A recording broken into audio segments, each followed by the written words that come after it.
Pleurer est la première chose que nous avons fait quand nous sommes arrivés dans ce monde. Il semblait que nous savions déjà ce qui nous attendait. Tant de luttes, d'injustices, de persécutions, d'échecs qui font couler des larmes sur le visage ou dans le cœur. Pleurer devant les hommes peut même produire un soulagement et du réconfort, mais pas la solution. Cependant, lorsque les larmes sont accompagnées de foi et sont versées devant le Tout-Puissant, elles produisent un résultat différent. Il essuiera toute larme de leurs yeux, et la mort ne sera plus, et il n'y aura plus ni deuil, ni cri, ni douleur, car les premières choses ont disparu. Le Seigneur promet d'essuyer les larmes de tristesse qui coulent sur votre visage et de les transformer en joie. Vous qui avez pleuré à cause d'une perte, d'un vide, d'une trahison, d'une maladie ou d'un problème qui a enlevé votre paix, venez participer aux 7 dimanches pour cesser les larmes. Dieu transformera vos pleurs en sourires. Spécialement à 15 h au centre d'accueil universel des Abîmes, 6 Montvergin face à la Brède.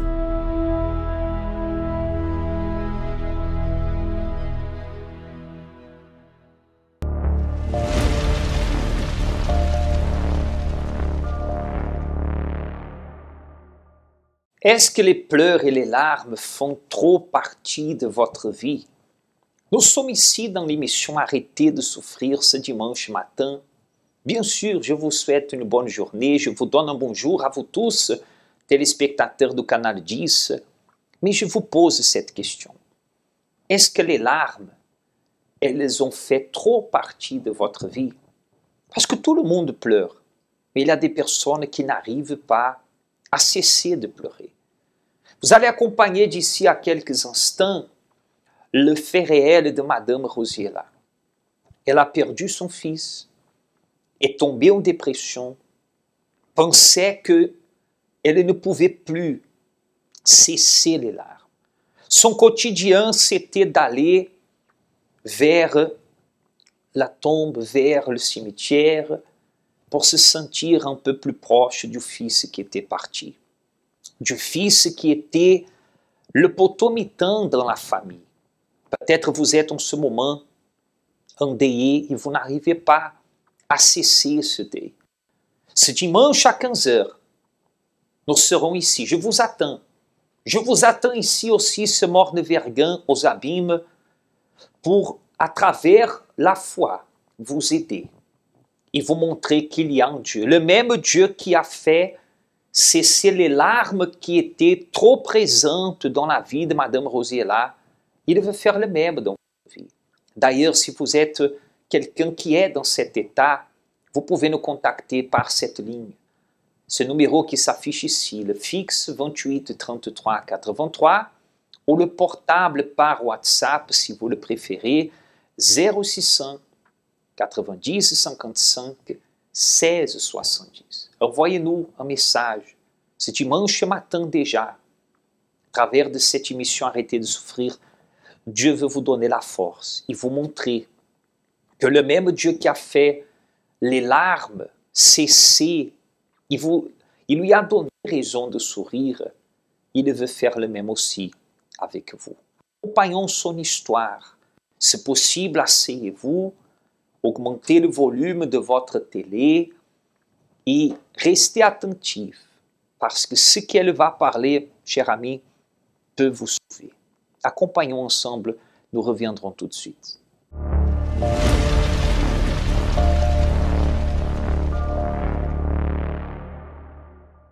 Nous sommes ici avec notre invitée aujourd'hui, Madame Rosiela. Bonsoir, Madame. Bonsoir, pasteur. Et aujourd'hui, Madame Rosiela va partager avec vous comment sa situation aussi, elle a pu être transformée.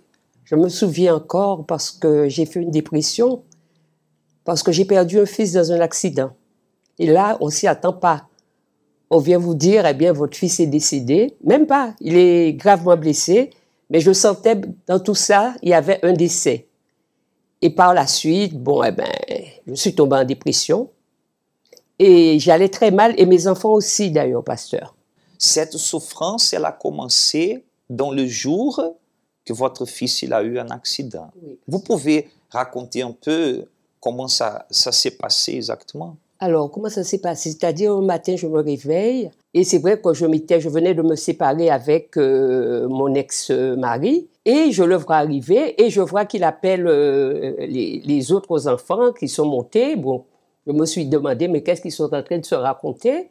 Et il descend, il me dit, bon, eh bien, mon fils a eu un accident, notre fils a eu un accident, et il est à l'hôpital, il faudrait que je m'habille, qu'on y aille.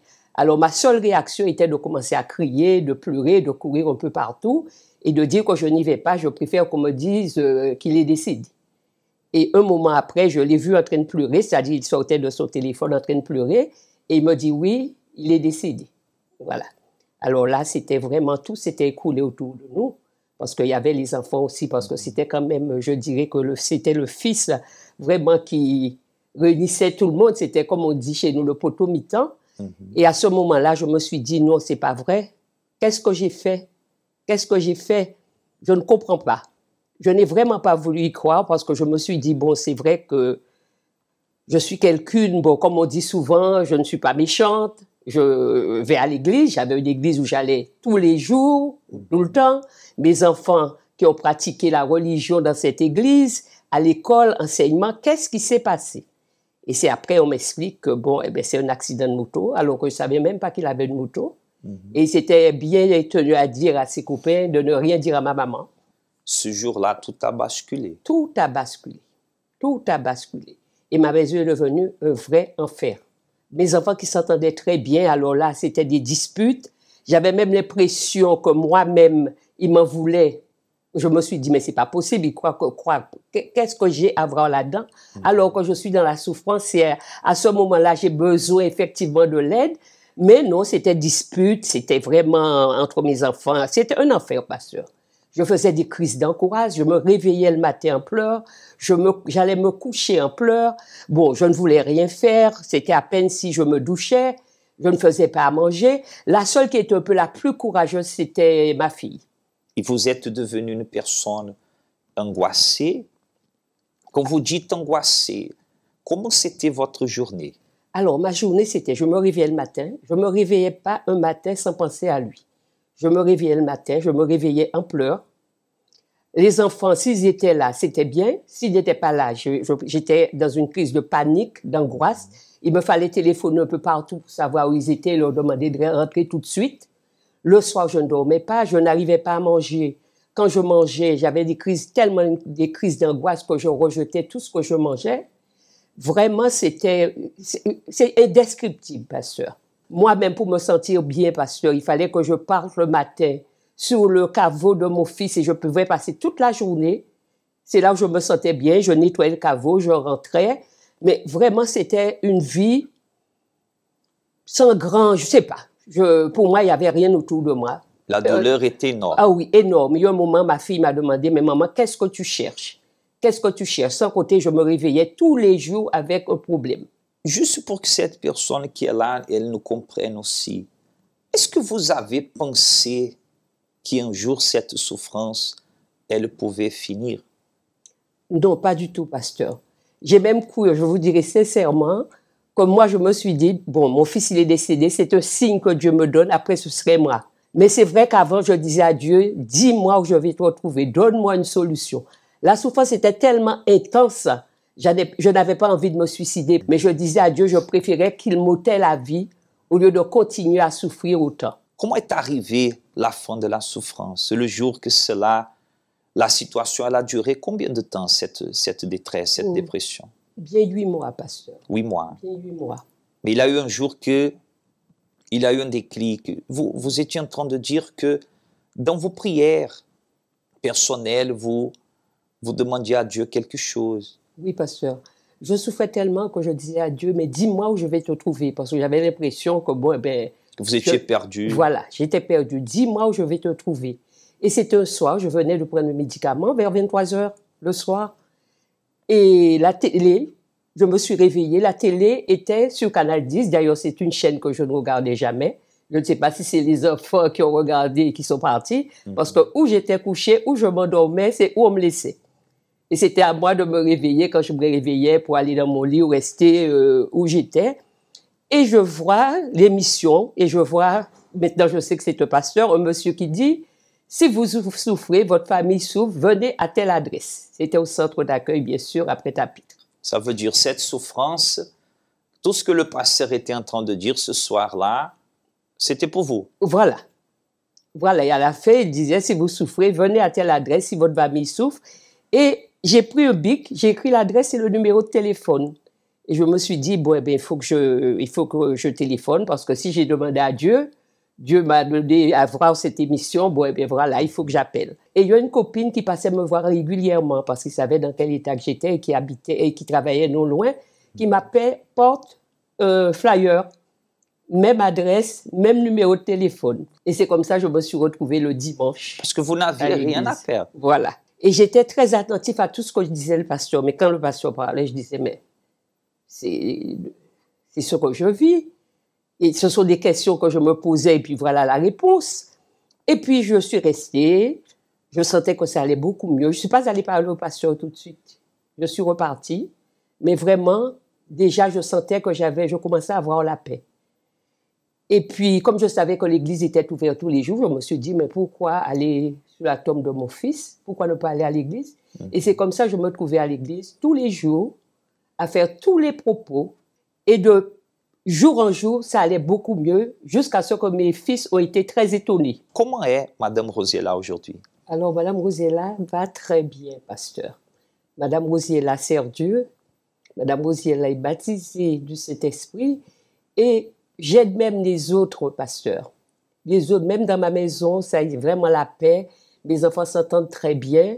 Ils travaillent tous. Je suis en train de lutter là pour leur vie spirituelle. J'ai ma fille qui est ouvrière, qui sert aussi Dieu. Vraiment, ma maison qui était un enfer, maintenant est devenue le paradis. Un paradis, vous dormez tranquille. Je dors bien. Aujourd'hui, on voit que vous souriez. Oui, mais je vous dirais même mieux, pasteur, parce que moi, quand je suis arrivée, j'étais malade, j'avais un certain nombre de maladies, dont l'hépatite B, que je sais qu'il ne se guérit pas. Il n'y a même pas de traitement. J'ai été guérie de l'hépatite B, de l'hypertension, de l'arthrose cervicale. Enfin, vraiment, Dieu m'a rétabli ma santé. On peut dire que vous avez une nouvelle vie. Une nouvelle vie. Cette souffrance, vous êtes la preuve vivante que Dieu peut arrêter la souffrance. Oh oui, pasteur. Et quelle que soit la chose que je traverse, je sais qu'à travers de la foi, il y a le Dieu qui est là, il y a le Dieu des impossibles, le Dieu que j'ai connu et que je dis merci.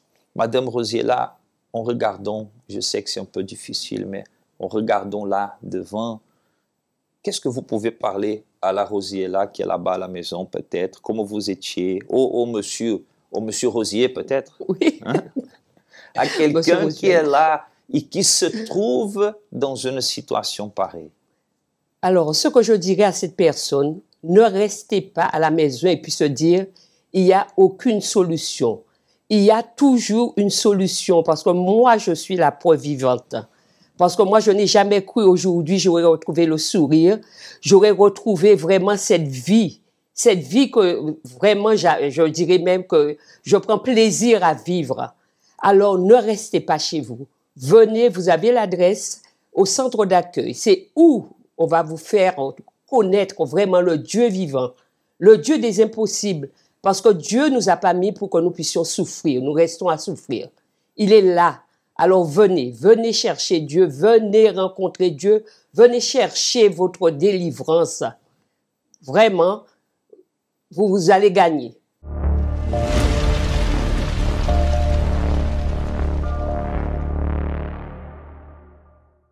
C'est une invitation de Dieu pour vous.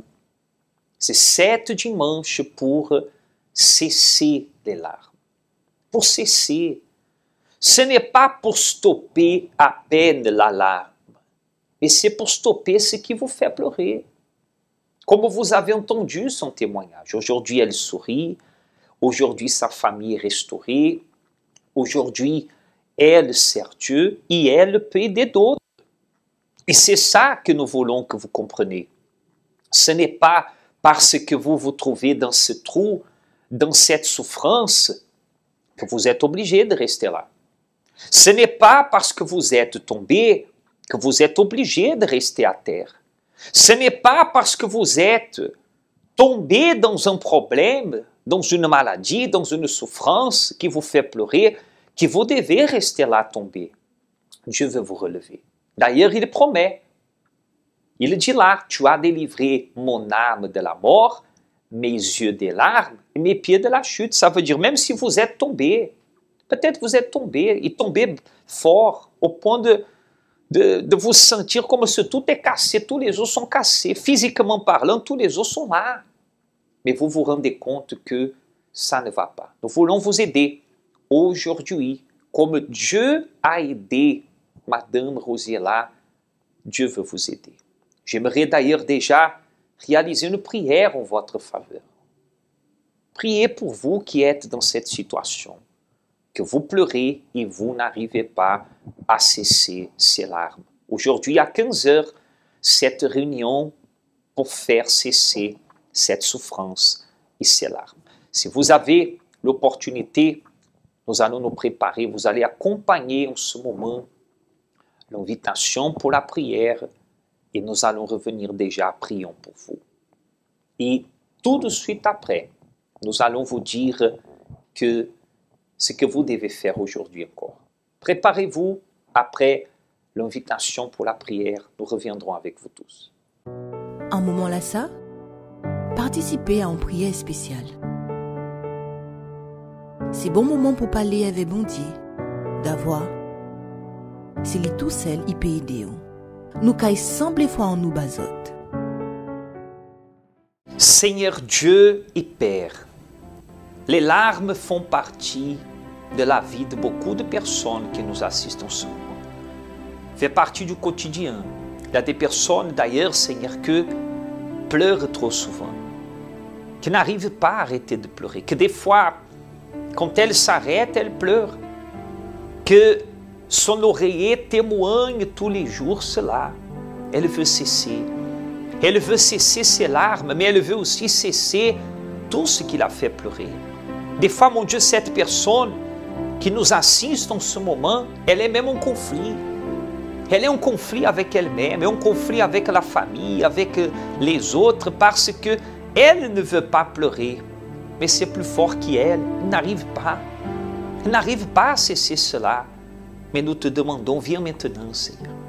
Viens maintenant à la rencontre de chaque personne qui nous acompanhe et qui nous assiste ce matin de dimanche, dans un lit d'hôpital, dans une maison où elle est alitée, paralysée, bloquée, découragée.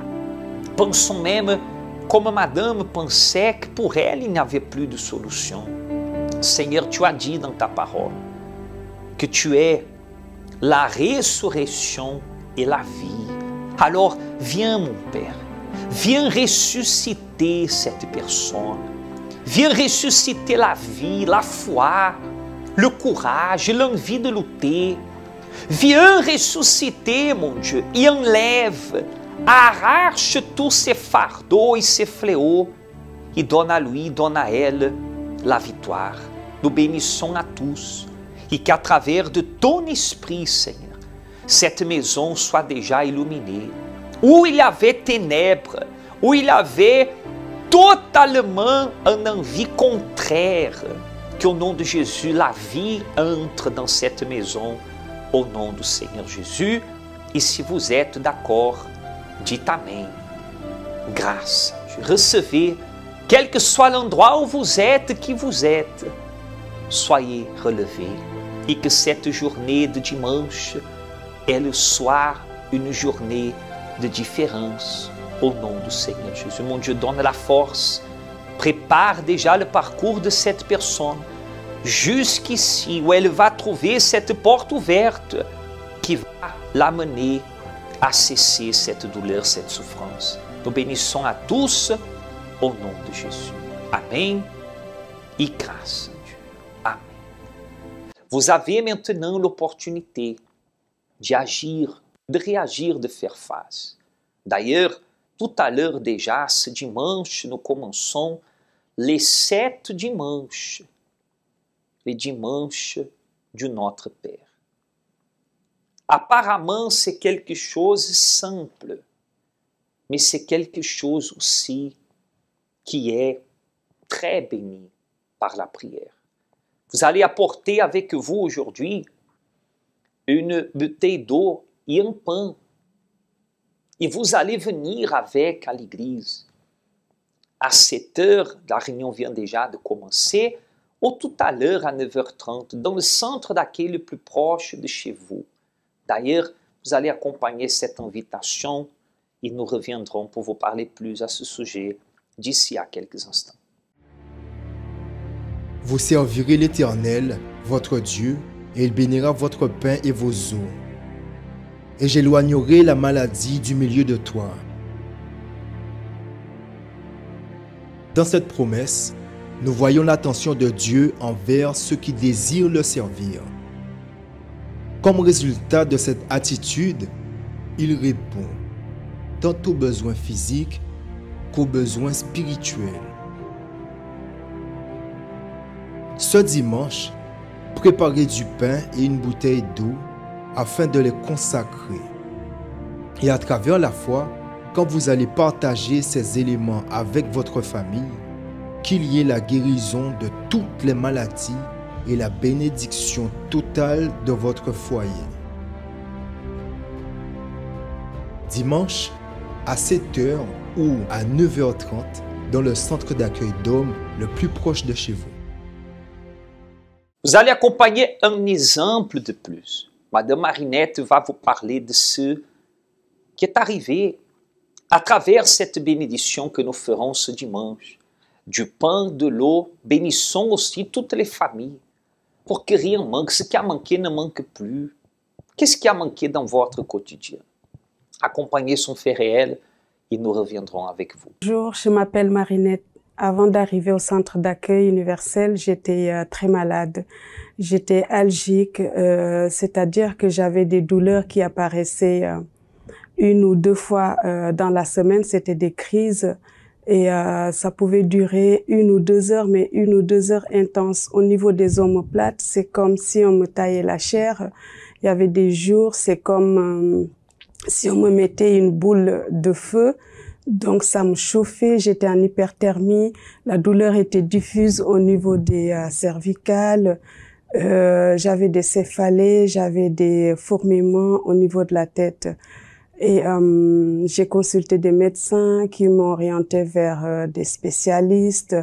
J'ai eu des traitements, mais ça n'a rien donné.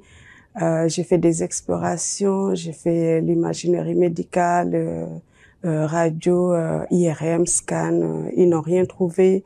J'ai fait la médecine chinoise, ça n'a rien donné. J'avais toujours des douleurs qui apparaissaient 1 fois par semaine ou 2 même. Et là, je me suis tournée vers les marabouts où j'ai énormément dépensé de l'argent, mais ça n'a rien donné. Et la douleur était tellement intense et ça s'est amplifié de telle sorte que quand je me baissais, c'est comme si j'avais le foie ou le cœur qui se décollait. Intérieurement, je me sentais pas bien. J'étais malheureuse de ne pas trouver la solution d'être malade. J'étais aussi triste due à mon passé. Parce que la relation avec ma mère était tendue. J'avais peur d'elle parce qu'elle me battait beaucoup quand j'étais petite. Plus tard, j'ai eu une fille et j'ai commencé à reproduire la même chose. Mais à un moment, j'ai dit stop, j'ai arrêté de la frapper. Mais c'est la bouche qui frappait en fait. Ça veut dire que je disais tout ce qui me sortait par la tête sans retenue. J'étais toujours derrière elle. Il y avait même des jours, elle n'avait pas envie de rentrer. Je suis arrivée au centre d'accueil à travers une invitation. À vrai dire, cette invitation, elle s'adressait pas à moi. C'est une dame de l'église qui évangélisait une personne à côté et je me suis intéressée. Donc voilà comment je suis arrivée. Et en arrivant, j'ai été reçue par des auxiliaires qui m'ont donné la direction et les chaînes de prière à faire. J'ai commencé à avoir de l'amélioration à travers toutes les chaînes de prière que je faisais. Donc, mes crises se distançaient, je commençais à bien dormir. 2 mois après, la campagne d'Israël est arrivée. Je priais, je méditais sur la parole de Dieu. Je venais à l'église tous les jours. Et Dieu il a répondu car j'ai été totalement guérie. Dieu a restauré ma santé. J'ai été délivrée de tous ces maux. Ma vie s'est vraiment améliorée. Dans ma vie professionnelle aussi, j'ai changé de grade. J'ai eu un bon poste. Mais il manquait toujours quelque chose. J'avais toujours cette tristesse. Quand je pensais à mon passé, j'avais toujours cette tristesse. Et là, je me suis dit que j'ai vraiment besoin du Saint-Esprit, que j'entends parler des témoignages, de la parole qui sort de l'autel, que c'était le seul qui pouvait guérir mon intérieur. Et je me suis lancée dans le jeûne de Daniel. Donc, je priais, je jeûnais, j'ai demandé pardon à ma mère, j'ai demandé pardon à ma fille. Mais le plus dur pour moi, c'était de pardonner son père. Je l'ai pas dit tout à l'heure, mais quand je l'ai quitté, il m'a fait du chantage que tu reverras plus ta fille. Donc là, j'avais vraiment du mal à le pardonner, mais je l'ai fait. Quand je l'ai fait, c'est comme s'il y avait un poids immense qui est sorti de moi. Je me suis soumise totalement à la parole de Dieu. J'ai abandonné les mauvaises compagnies et j'ai persévéré dans la recherche du Saint-Esprit. Et 1 semaine après le jeûne de Daniel, c'était un dimanche à la réunion de l'étude biblique. C'était à Saint-Denis. En plus, ce jour-là, il pleuvait. Et il y avait cette voix qui me disait c'est pas à côté, aujourd'hui c'est à Saint-Denis, mais j'ai même pas écouté. J'ai mis mes chaussures, je suis partie. Et ce jour-là, je l'ai reçu, le plus grand des miracles, la présence de Dieu dans ma vie. Moi qui me demandais comment c'était quand on l'avait, je l'ai reçu ce jour-là et c'était merveilleux. À partir de là, ma vie a pris un autre tournant en fait. La relation avec ma fille a complètement changé. On est devenus complices.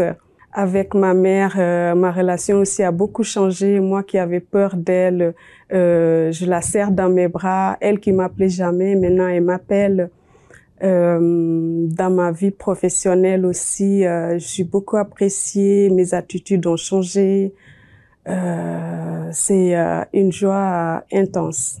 Dieu m'a bénie financièrement, j'ai pu réaliser, j'ai construit, j'ai un appartement pas très loin, j'ai la voiture, j'ai un emploi stable.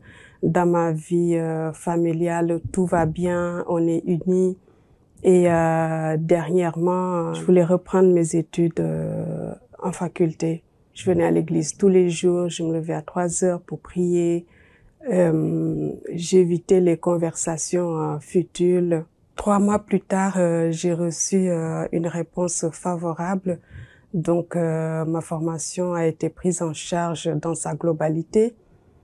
Je suis rémunérée tous les mois jusqu'à la fin de mon cursus et aussi j'ai mon poste qui m'attend. Mais je veux dire, au-delà de toutes ces bénédictions, de la santé, de la famille unie, de toutes ces conquêtes, le plus important pour moi aujourd'hui, c'est la présence de Dieu, le Saint-Esprit, car c'est lui qui me soutient, c'est lui qui me donne le discernement. Je le consulte sur tous mes choix et il me guide tous les jours. Vous allez pouvoir acompanher, avant la fin de l'émission, les adresses. Non seulement ici aux Abîmes, nous serons personnellement avec vous à 15h aujourd'hui, comme à 7h ou à 9h30 pour ce dimanche du Notre Père que vous devez apporter votre pain, la bouteille d'eau pour bénir et consacrer à Dieu, pour bénir aussi votre famille, mais dans tous nos centres lac universel. à Saint-François, à Baïf, à Pointe-à-Pitre et en Martinique ou à la Guyane française, vous avez l'opportunité d'avoir cette porte ouverte. Avant la fin de cette émission, prenez une décision. Restez là où vous êtes en train de nous assister, vous a soulagé, et vous avez besoin de plus que ça.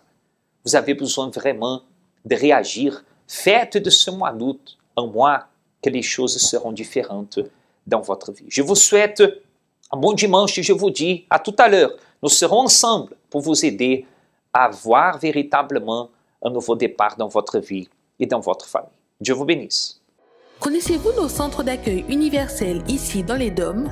Notre siège est situé en Guadeloupe, aux Abîmes, au 6 Morne-Verguin, en face de la Brède, entre le KFC et le McDonald's. Nous avons aussi nos centres d'accueil à Pointe-à-Pitre, au 29 quai Lefebvre, en face du parking du port. À Baïf, au 51 impasse Louis Blériot, Zac des Pères Blancs, derrière le Super U. À Saint-François, à la rue Charles Junon, à 100 mètres du marché de la Rotonde. Nous sommes aussi en Martinique, au 42 rue Garnier-Pagès, proche du Leader Price à Fort-de-France. Mais aussi en Guyane française, à Cayenne, au 19 zone artisanale Galmo, proche de l'entrée du CFA. Ainsi qu'à Kourou, au 1 rue du Levant, proche du Lip Service Ting. Si vous désirez plus d'informations, vous pouvez nous contacter sur notre ligne amie au 05 90 28 33 83 ou sur notre WhatsApp au 06 90 55 16 70.